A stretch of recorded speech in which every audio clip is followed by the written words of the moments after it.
Macmillan Audio presents The Future of Terrorism, ISIS, Al-Qaeda, and the Alt-Right by Walter LeCoeur and Christopher Wall. Read for you by Christopher Price. Introduction: Terrorism and its Future. After the death of Osama bin Laden in May 2011, President Obama declared that Al-Qaeda no longer posed a threat to the United States and that the danger of terrorism was receding. Yet within 3 years his words became hollow with the rise of Islamic State, IS, known as ISIS, but referred to throughout this book as IS, and continued plotting by Al-Qaeda. Since that fateful day in May, both IS and AQ have expanded their reach across North Africa, the Middle East, and South Asia, inspired thousands to travel to join their fight, and executed violent atrocities like the November 2015 Paris attacks, the March 2016 Brussels airport bombing, and the August 2017 vehicle attacks in Barcelona. The public wants to know, of course, why this is happening and when it is likely to end. There has been a deluge of literature published in the past decade that has tried to answer these two questions, but much of it is incomplete in its analysis, fails to explore the structure of terrorism, or approaches the topic with specifics that are too technical for a general audience.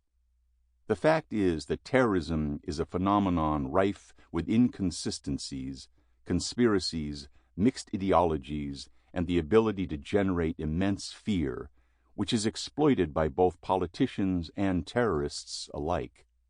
This has made giving an objective accounting of the subject nigh impossible, largely because in the public sphere there is no common ground in terms of a definition, modality, or strategic purpose. All that people understand is that seemingly chaotic events conspire to bring about tragedies and death, and that victims and perpetrators launch accusations and counter-accusations about responsibility and guilt. Little effort is made to help the public understand what distinguishes terrorism from other forms of political violence waged by non-state actors, such as guerrilla warfare or insurgency, especially when terrorists often obfuscate the distinctions in their propaganda and their justifications for violence. Adding to this confusion is the way terrorism portrays itself. Until recently, few terrorist groups ever identified as such, and even fewer would argue that their violence was not justified either from a humanitarian perspective or from a strictly moral view. In addition, for most of the time it has been in use as a tactic.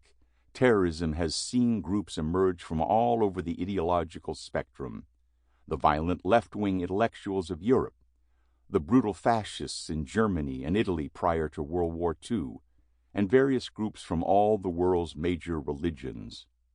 Not surprisingly, given its persistence and variability in structure and ideology, the use of the word terrorism often degenerates into an ad hominem used by political rivals to sully their opponents and their policies. Today, terrorism has the ability, more than ever, to upend the global political order. IS's advance across northern Iraq not only left thousands dead through horrific acts of violence, but also sought to challenge the very concept of the nation-state by erasing the borders between Iraq and Syria and establishing a pan-Islamic political entity that claims sovereignty over the world's entire Muslim population. In the West, brazen plots by IS and Al-Qaeda helped usher in populists in both Europe and North America with decidedly Islamophobic messages. In the United States and the United Kingdom, politicians offered extreme and radical solutions to the problem of terrorism that threatened to upend their liberal democratic political charters. In both instances, these individuals were elected. Claiming terrorism is a violent act inextricably linked to a particular religion or part of the world is not enough. One needs to learn its historical background to understand what terrorism Sample complete. Ready to continue?